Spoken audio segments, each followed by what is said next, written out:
So, ayan guys, na-prepare ko na ang aking sahog gulay.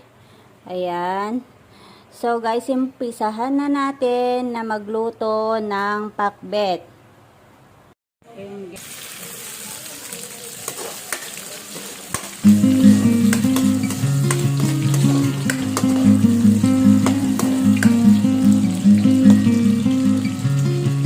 guys, sinigis ako na.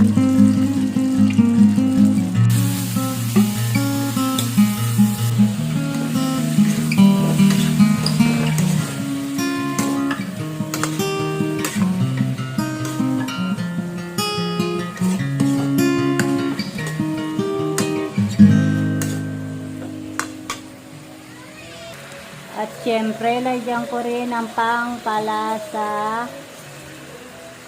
Lagyan natin ng konting tubig o sabaw. Ayan, takpan muna natin.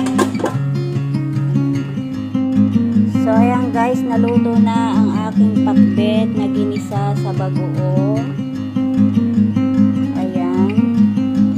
So guys, huwag natin kakalimutan mag-subscribe sa aking channel para lagi tayong updated sa mga luto ni Mima Kusinera everyday.